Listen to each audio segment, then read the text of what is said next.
The Adventure of Black Peter. I have never known my friend to be in better form, both mental and physical, than in the year '95.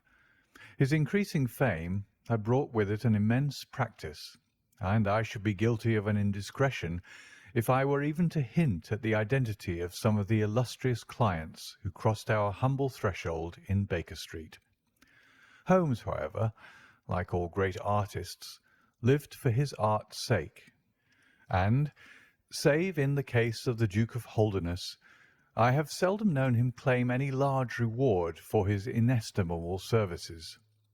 So unworldly was he, or so capricious, that he frequently refused his help to the powerful and wealthy where the problem made no appeal to his sympathies, while he would devote weeks of most intense application to the affairs of some humble client whose case presented those strange and dramatic qualities which appealed to his imagination and challenged his ingenuity.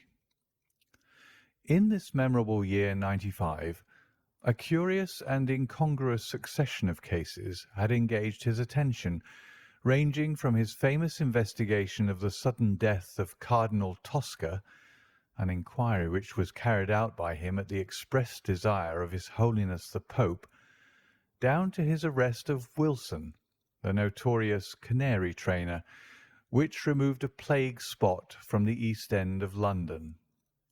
Close on the heels of these two famous cases came the tragedy of Woodman's Lee and the very obscure circumstances which surrounded the death of Captain Peter Carey. No record of the doings of Mr. Sherlock Holmes would be complete which did not include some account of this very unusual affair. During the first week of July, my friend had been absent so often and so long from our lodgings that I knew he had something on hand. The fact that several rough-looking men called during that time and inquired for Captain Basil made me understand that Holmes was working somewhere under one of the numerous disguises and names with which he concealed his own formidable identity. He had at least 5 small refuges in different parts of London, in which he was able to change his personality. He said nothing of his business to me, and it was not my habit to force a confidence. The first positive sign which he gave me of the direction which his investigation was taking was an extraordinary one. He had gone out before breakfast, and I had sat down to mine when he strode into the room, his hat upon his head, and a huge barbed-headed spear tucked like an umbrella under his arm. "Good gracious, Holmes!" I cried. "You don't mean to say that you've been walking about London with that thing?" "I drove to the butcher's and back." "The butcher's?" "And I return with an excellent appetite. There can be no question, my dear Watson, of the value of exercise before breakfast. But I am prepared to bet that you will not guess the form that my exercise has taken." "I will not attempt it." He chuckled as he poured out the coffee.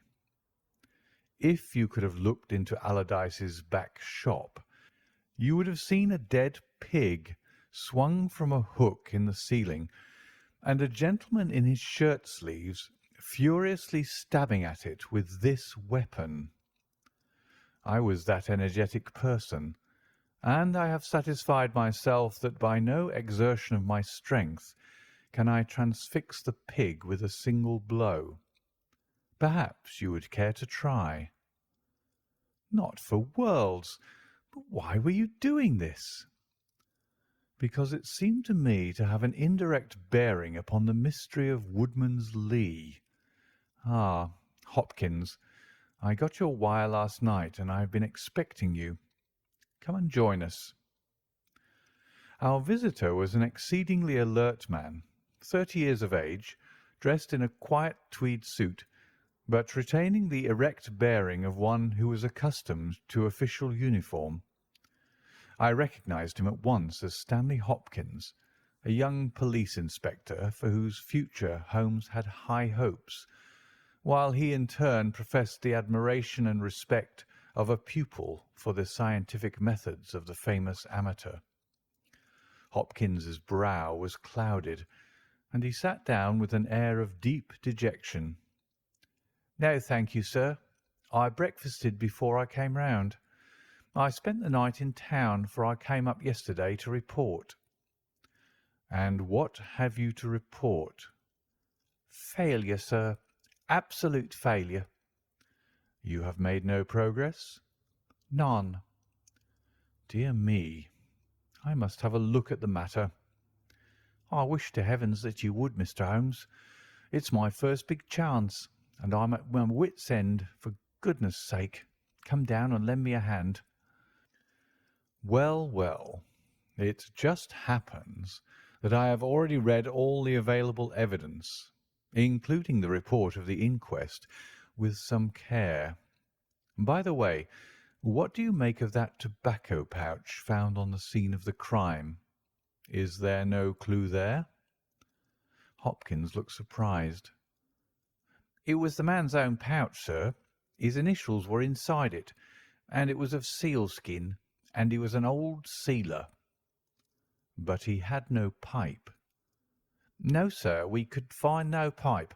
Indeed, he smoked very little, and yet he might have kept some tobacco for his friends." "No doubt. I only mention it because if I had been handling the case I should have been inclined to make that the starting point of my investigation.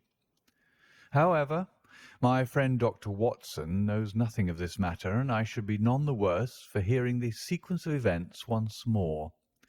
Just give us some short sketches of the essentials."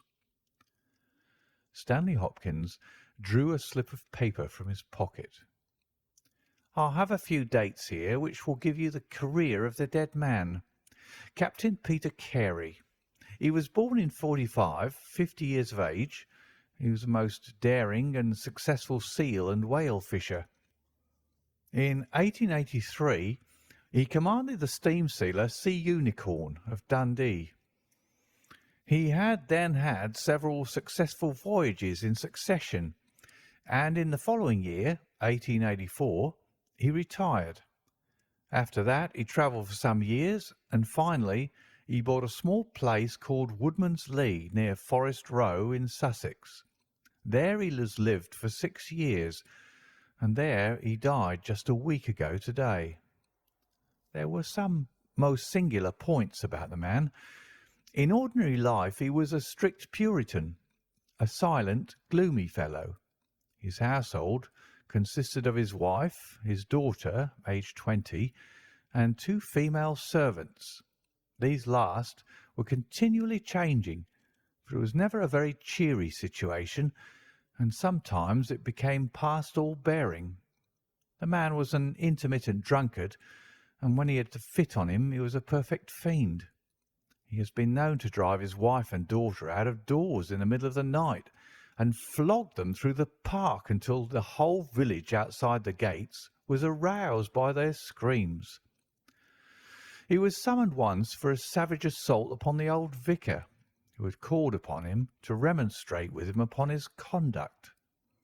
In short, Mr. Holmes, you would go far before you found a more dangerous man than Peter Carey. And I've heard that he bore the same character when he commanded his ship. He was known in his trade as Black Peter, and the name was given him not only on account of his swarthy features and the colour of his huge beard, but for the humours which were the terror of all around him. I need not say that he was loathed and avoided by every one of his neighbours, and that I have not heard one single word of sorrow about his terrible end. You must have read in the account of the inquest about the man's cabin, Mr. Holmes, but perhaps your friend here has not heard of it. He had built himself a wooden outhouse. He always called it the cabin, a few hundred yards from his house, and it was here that he slept every night. It was a little single-roomed hut, 16 feet by 10. He kept the key in his pocket, made his own bed, cleaned it himself, and allowed no other foot to cross the threshold. There are small windows on each side which were covered by curtains and never opened.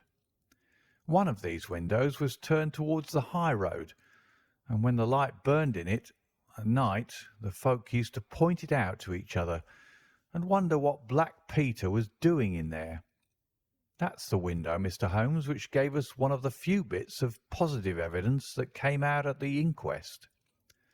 You remember that a stonemason named Slater, walking from Forest Row about 1 o'clock in the morning, 2 days before the murder, stopped as he passed the grounds and looked at the square of light still shining among the trees. He swears that the shadow of a man's head turned sideways was clearly visible on the blind, and that this shadow was certainly not that of Peter Carey, whom he knew well. It was that of a bearded man, but the beard was short and bristled forward in a way very different from that of the captain. So he says, but he had been 2 hours in the public house, and it is some distance from the road to the window.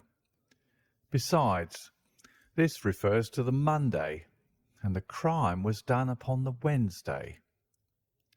On the Tuesday, Peter Carey was in one of his blackest moods, flushed with drink and as savage as a dangerous wild beast.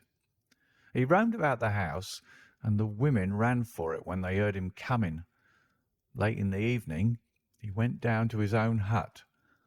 About 2 o'clock the following morning, his daughter, who slept with her window open, heard a most fearful yell from that direction, but it was no unusual thing for him to bawl and shout when he was in drink, so no notice was taken. On rising at 7, one of the maids noticed that the door of the hut was open, but so great was the terror which the man caused that it was midday before anyone would venture down to see what had become of him. Peeping into the open door, they saw a sight which sent them flying with white faces into the village. Within an hour I was on the spot and had taken over the case. Well, I have fairly steady nerves, as you know, Mr. Holmes, but I give you my word that I got a shake when I put my head into that little house. It was droning like a harmonium with flies and bluebottles, and the floor and the walls were like a slaughterhouse.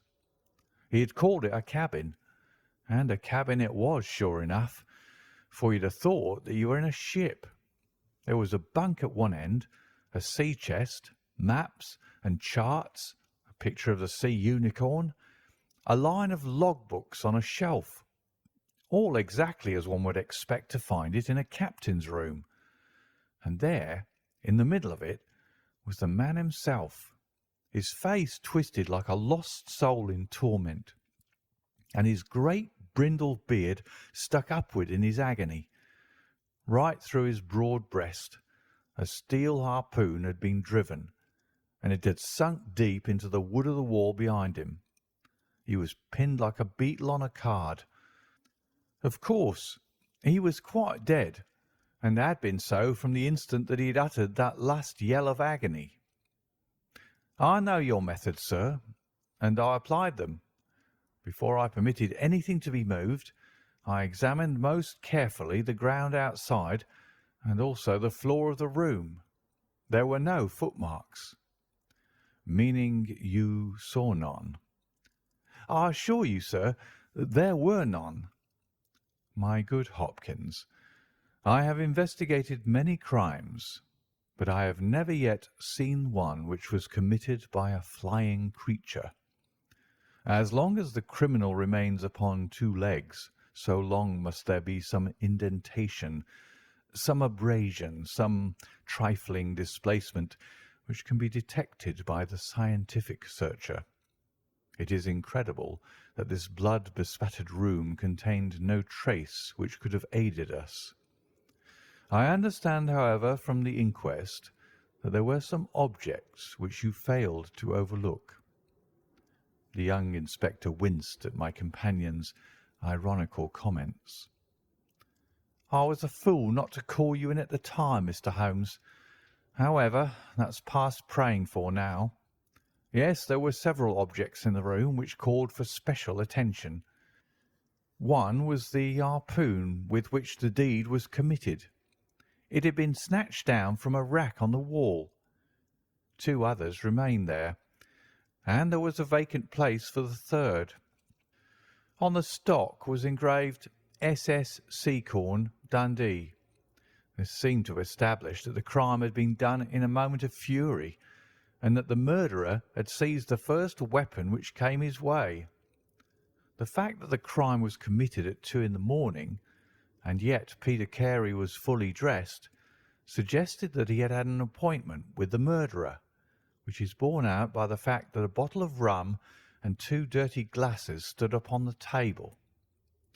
Yes, said Holmes, I think that both inferences are permissible.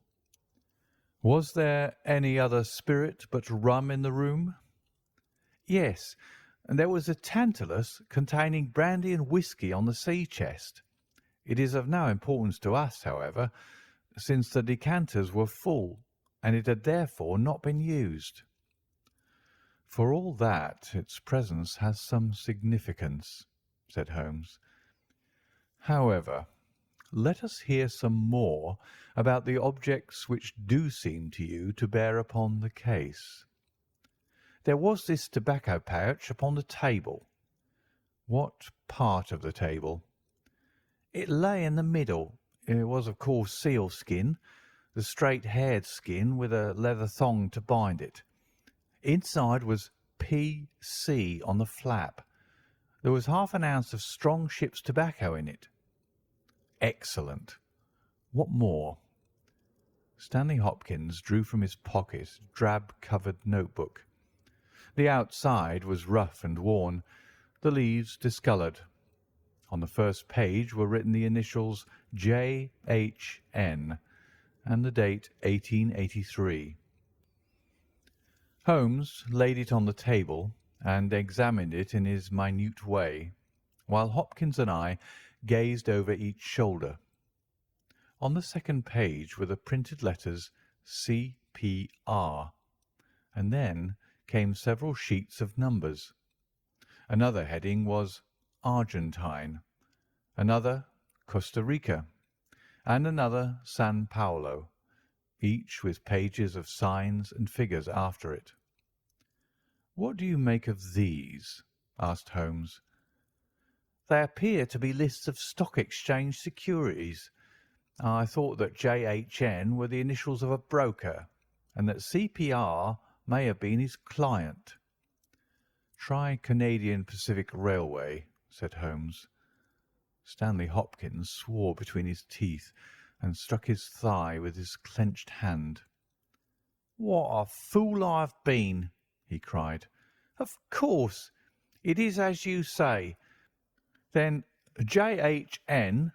are the only initials we have to solve. I have already examined the old Stock Exchange lists, and I can find no one in 1883, either in the house or among the outside brokers, whose initials correspond with these. Yet I feel that the clue is the most important one that I hold. You will admit, Mr. Holmes, that there is a possibility that these initials are those of the second person who was present, in other words, of the murderer. I would also urge that the introduction into the case of a document relating to large masses of valuable securities gives us from the first time some indication of a motive for the crime." Sherlock Holmes's face showed that he was thoroughly taken aback by this new development. "I must admit both your points," said he. "I confess that this notebook, which did not appear at the inquest, modifies any views which I may have formed. I had come to a theory of the crime in which I can find no place for this. Have you endeavoured to trace any of the securities here mentioned?" "Inquiries are now being made at the offices, but I fear that the complete register of the stockholders of these South American concerns is in South America. and that some weeks must elapse before we can trace the shares." Holmes had been examining the cover of the notebook with his magnifying lens. "Surely there is some discoloration here," said he. "Yes, sir, it is a blood stain. I told you that I picked the book off the floor."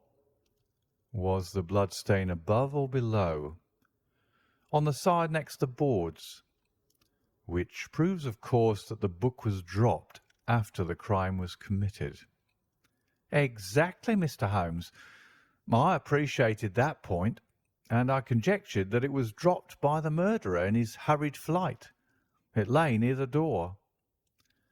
"I suppose that none of these securities have been found among the property of the dead man?" "No, sir." "Have you any reason to suspect robbery?" "No, sir. Nothing seemed to have been touched."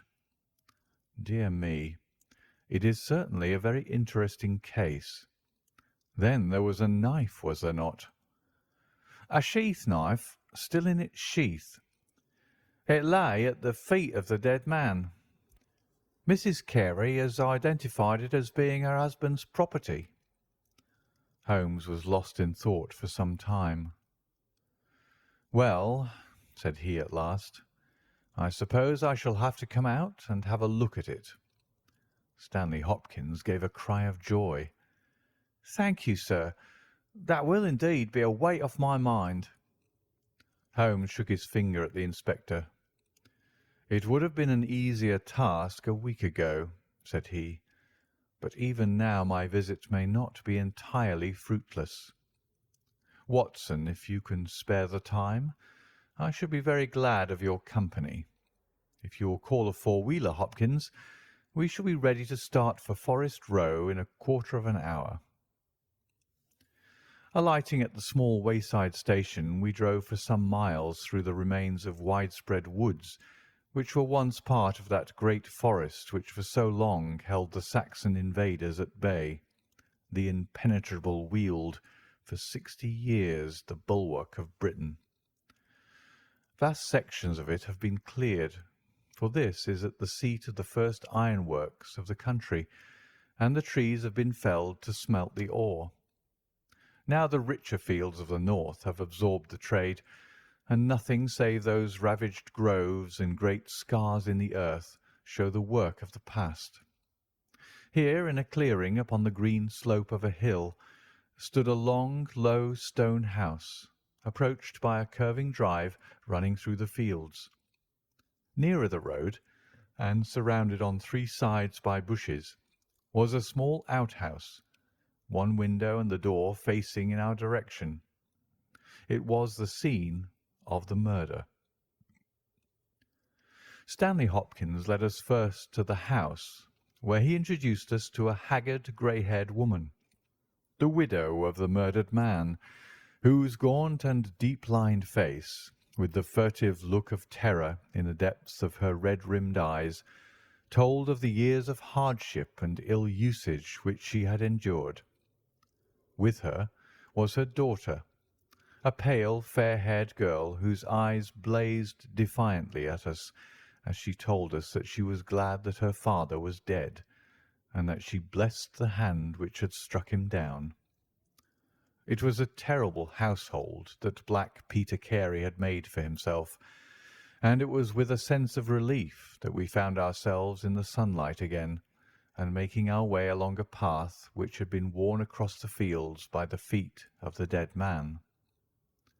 The outhouse was the simplest of dwellings, wooden-walled, shingle-roofed, one window beside the door and one on the farther side. Stanley Hopkins drew the key from his pocket and had stooped to the lock when he paused with a look of attention and surprise upon his face. "Someone has been tampering with it," he said. There could be no doubt of the fact.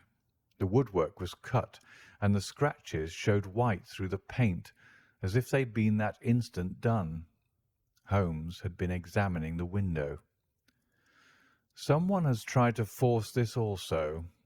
Whoever it was has failed to make his way in. He must have been a very poor burglar. "This is a most extraordinary thing," said the inspector. "I could swear that these marks were not here yesterday evening." "Some curious person from the village, perhaps?" I suggested. "Very unlikely. Few of them would dare to set foot in the grounds, far less try to force their way into the cabin. What do you think of it, Mr. Holmes?" "I think that fortune is very kind to us." "You mean that the person will come again?" "It is very probable. He came expecting to find the door open. He tried to get in with the blade of a very small penknife. He could not manage it. What would he do?" "Come again next night with a more useful tool." "So I should say. It will be our fault if we are not there to receive him. Meanwhile, let me see the inside of the cabin." The traces of the tragedy had been removed, but the furniture within the little room still stood as it had been on the night of the crime. For 2 hours, with most intense concentration, Holmes examined every object in turn, but his face showed that his quest was not a successful one.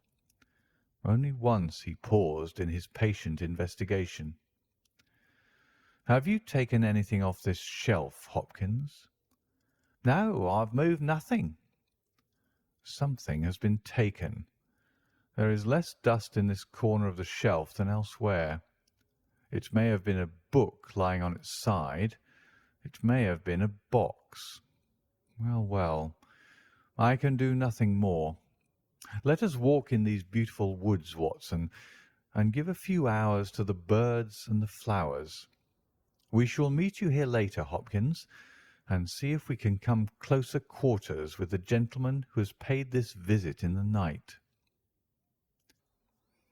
It was past 11 o'clock when we formed our little ambuscade. Hopkins was for leaving the door of the hut open, but Holmes was of the opinion that this would rouse the suspicions of the stranger. The lock was a perfectly simple one, and only a strong blade was needed to push it back. Holmes also suggested that we should wait not inside the hut but outside it, among the bushes which grew round the farther window. In this way we should be able to watch our man if he struck a light, and see what his object was in this stealthy nocturnal visit. It was a long and melancholy vigil, and yet brought with it something of the thrill which the hunter feels when he lies beside the water pool and waits for the coming of the thirsty beast of prey. What savage creature was it which might steal upon us out of the darkness? Was it a fierce tiger of crime, which could only be taken fighting hard with flashing fang and claw, or would it prove to be some skulking jackal, dangerous only to the weak and unguarded? In absolute silence we crouched amongst the bushes, waiting for whatever might come. At first the steps of a few belated villagers, or the sound of voices from the village, lightened our vigil, but one by one these interruptions died away, and an absolute stillness fell upon us, save for the chimes of the distant church, which told us of the progress of the night, and for the rustle and the whisper of a fine rain falling amid the foliage which roofed us in. 2:30 had chimed, and it was the darkest hour which precedes the dawn when we all started, as a low but sharp click came from the direction of the gate. Someone had entered the drive. Again there was a long silence, and I had begun to fear that it was a false alarm, when a stealthy step was heard upon the other side of the hut, and a moment later a metallic scraping and clinking. The man was trying to force the lock. This time his skill was greater, or his tool was better, for there was a sudden snap and the creak of the hinges. Then a match was struck, and next instant the steady light from a candle filled the interior of the hut. Through the gauze curtain our eyes were all riveted upon the scene within. The nocturnal visitor was a young man, frail and thin, with a black moustache which intensified the deadly pallor of his face. He could not have been much above 20 years of age. I have never seen any human being who appeared to be in such a pitiable fright, for his teeth were visibly chattering, and he was shaking in every limb. He was dressed like a gentleman, in Norfolk jacket and knickerbockers, with a cloth cap upon his head. We watched him, staring round with frightened eyes. Then he laid the candle end upon the table and disappeared from our view into one of the corners. He returned with a large book, one of the log books which formed a line upon the shelves. Leaning on the table, he rapidly turned over the leaves of this volume until he came to the entry which he sought. Then, with an angry gesture of his clenched hand, he closed the book, replaced it in the corner, and put out the light. He had hardly turned to leave the hut when Hopkins's hand was on the fellow's collar, and I heard his loud gasp of terror as he understood that he was taken. The candle was relit, and there was our wretched captive, shivering and cowering in the grasp of the detective. He sank down upon the sea-chest and looked helplessly from one of us to the other. "Now, my fine fellow," said Stanley Hopkins, "who are you, and what do you want here?" The man pulled himself together and faced us with an effort at self-composure. "You are detectives, I suppose," said he. "You imagine I am connected with the death of Captain Peter Carey. I assure you that I am innocent." "We'll see about that," said Hopkins. "First of all, what is your name?" "It is John Hopley Nelligan." I saw Holmes and Hopkins exchange a quick glance. "What are you doing here?" "Can I speak confidentially?" "No, certainly not." "Why should I tell you?" "If you have no answer, it may go badly with you at the trial." The young man winced. "Well, I will tell you," he said. "Why should I not? And yet I hate to think of this old scandal gaining a new lease of life. Did you ever hear of Dawson and Nelligan?" I could see from Hopkins' face that he never had, but Holmes was keenly interested. "You mean the West Country bankers," said he. "They failed for £1 million, ruined half the county families of Cornwall, and Nelligan disappeared." "Exactly. Nelligan was my father." At last we were getting something positive, and yet it seemed a long gap between an absconding banker and Captain Peter Carey pinned against the wall with one of his own harpoons. We all listened intently to the young man's words. "It was my father who was really concerned. Dawson had retired.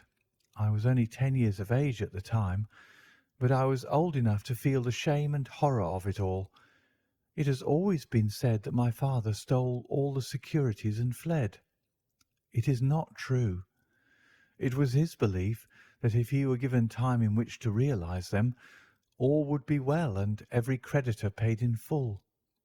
He started in his little yacht for Norway just before the warrant was issued for his arrest. I can remember that last night when he bade farewell to my mother.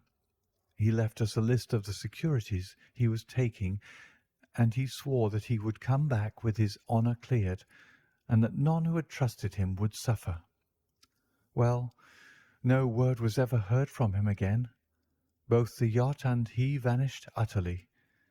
We believed, my mother and I, that he and it, with the securities that he had taken with him, were at the bottom of the sea. We had a faithful friend, however, who is a businessman, and it was he who discovered some time ago that some of the securities which my father had with him had reappeared on the London market. You can imagine our amazement. I spent months in trying to trace them, and at last, after many doubtings and difficulties, I discovered that the original seller had been Captain Peter Carey, the owner of this hut. Naturally, I made some inquiries about the man. I found that he had been in command of a whaler which was due to return from the Arctic seas at the very time when my father was crossing to Norway. The autumn of that year was a stormy one, and there was a long succession of southerly gales. My father's yacht may well have been blown to the north, and there met by Captain Peter Carey's ship. If that was so, what had become of my father? In any case, if I could prove from Peter Carey's evidence how these securities came on the market, it would be a proof that my father had not sold them, and that he had no view to personal profit when he took them. I came down to Sussex with the intention of seeing the captain, but it was at this moment that his terrible death occurred. I read at the inquest a description of his cabin, in which it stated that the old logbooks of his vessel were preserved in it. It struck me that if I could see what occurred in the month of August 1883 on board the Sea Unicorn, I might settle the mystery of my father's fate. I tried last night to get at these logbooks, but was unable to open the door. Tonight I tried again and succeeded, but I find that the pages which deal with that month have been torn from the book. It was that moment I found myself a prisoner in your hands." "Is that all?" asked Hopkins. "Yes, that is all." His eyes shifted as he said, "You have nothing else to tell us?" He hesitated. "No, there is nothing." "You have not been here before last night?" "No." "Then how do you account for that?" cried Hopkins, as he held up the damning notebook with the initials of our prisoner on the first leaf and the blood stain on the cover. The wretched man collapsed. He sank his face in his hands and trembled all over. "Where did you get it?" he groaned. "I didn't know. I thought I'd lost it at the hotel." "That's enough," said Hopkins sternly. "Whatever else you have to say, you must say it in court. You will walk down with me now to the police station. Well, Mr. Holmes, I am very much obliged to you and to your friend for coming down to help me. As it turns out, your presence was unnecessary, and I would have brought the case to this successful issue without you. But, none the less, I am grateful. Rooms have been reserved for you at the Bramley Hotel, so we can all walk down to the village together." "Well, Watson, what do you think of it?" asked Holmes as we travelled back next morning. "I can see that you're not satisfied." "Oh, yes, my dear Watson, I am perfectly satisfied. At the same time, Stanley Hopkins's methods do not commend themselves to me. I am disappointed in Stanley Hopkins. I had hoped for better things from him. One should always look for a possible alternative and provide against it. It is the first rule of criminal investigation." "What, then, is the alternative?" "The line of investigation which I have myself been pursuing. It may give us nothing, I cannot tell, but at least I shall follow it to the end." Several letters were waiting for Holmes at Baker Street. He snatched one of them, opened it, and burst out into a triumphant chuckle of laughter. "Ha! Excellent, Watson! The alternative develops. Have you telegraph forms? Just write a couple of messages for me. Sumner, shipping agent, Ratcliffe Highway. Send 3 men on to arrive 10 tomorrow morning, Basil. That's my name in those parts. And the other is Inspector Stanley Hopkins, 46 Lord Street, Brixton. Come breakfast tomorrow at 9:30. Important. Wire if unable to come. Sherlock Holmes. There, Watson. This infernal case has haunted me for 10 days. I hereby banish it completely from my presence. Tomorrow, I trust that we shall hear the last of it forever." Sharp at the hour named, Inspector Stanley Hopkins appeared, and we sat down together to the excellent breakfast which Mrs. Hudson had prepared. The young detective was in high spirits at his success. "You really think that your solution must be correct?" asked Holmes. "I could not imagine a more complete case." "It did not seem to me conclusive." "You astonish me, Mr. Holmes. What more could one ask for?" "Does your explanation cover every point?" "Undoubtedly. I find that young Nelligan arrived at the Bramley Hotel on the very day of the crime. He came on the pretence of playing golf.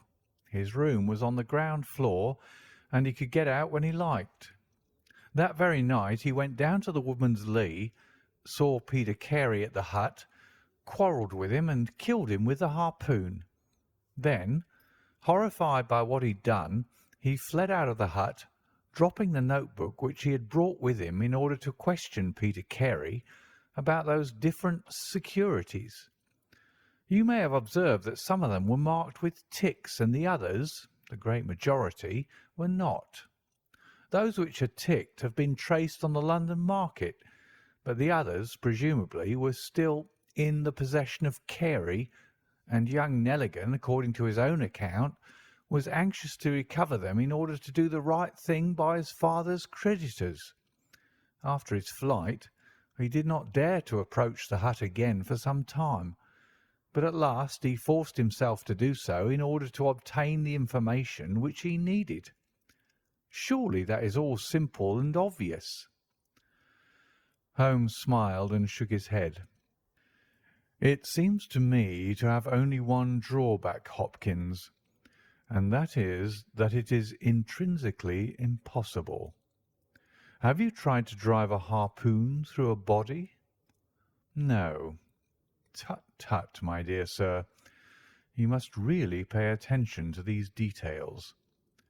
My friend Watson could tell you that I spent a whole morning in that exercise. It is no easy matter, and requires a strong and practised arm. But this blow was delivered with such violence that the head of the weapon sank deep into the wall. Do you imagine that this anemic youth was capable of so frightful an assault? Is he the man who hobnobbed in rum and water with Black Peter in the dead of the night? Was it his profile that was seen on the blind 2 nights before? No, no, Hopkins. It is another and more formidable person for whom we must seek." The detective's face had grown longer and longer during Holmes's speech. His hopes and his ambitions were all crumbling about him, but he would not abandon his position without a struggle. "You can't deny that Nelligan was present that night, Mr. Holmes. The book will prove that. I fancy that I have evidence enough to satisfy a jury, even if you are able to pick a hole in it. Besides, Mr. Holmes, I have laid my hand upon my man. As to this terrible person of yours, where is he?" "I rather fancy that he is on the stair," said Holmes serenely. "I think, Watson, that you would do well to put that revolver where you can reach it." He rose and laid a written paper upon a side table. "Now we are ready," said he. There had been some talking in gruff voices outside, and now Mrs. Hudson opened the door to say that there were 3 men inquiring for Captain Basil. "Show them in one by one," said Holmes. The first who entered was a little Ribston pippin of a man, with ruddy cheeks and fluffy white side whiskers. Holmes had drawn a letter from his pocket. "What name?" he asked. "James Lancaster." "I am sorry, Lancaster, but the berth is full. Here is half a sovereign for your trouble. Just step into this room and wait there for a few minutes." The second man was a long, dried-up creature with lank hair and sallow cheeks. His name was Hugh Pattins. He also received his dismissal, his half-sovereign, and the order to wait. The third applicant was a man of remarkable appearance. A fierce bulldog face was framed in a tangle of hair and beard, and two bold dark eyes gleamed behind the cover of thick tufted overhung eyebrows. He saluted and stood sailor fashion, turning his cap round in his hands. "Your name?" asked Holmes. Patrick Cairns. "Harpooner?" Yes, sir. 26 voyages. "Dundee, I suppose?" Yes, sir. "And ready to start with an exploring ship?" Yes, sir. "What wages?" £8 a month. "Could you start at once?" As soon as I get my kit. "Have you your papers?" Yes, sir. He took a sheaf of worn and greasy forms from his pocket. Holmes glanced over them and returned them. "You are just the man I want," said he. "Here's the agreement on the side table.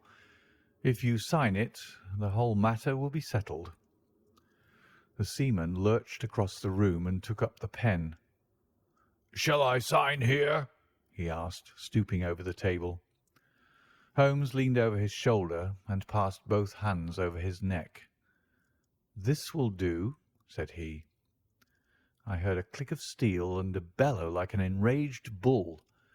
The next instant Holmes and the seaman were rolling on the ground together.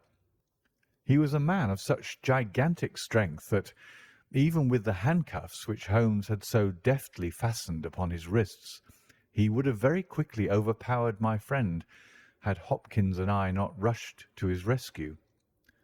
Only when I pressed the cold muzzle of the revolver to his temple did he at last understand that resistance was vain.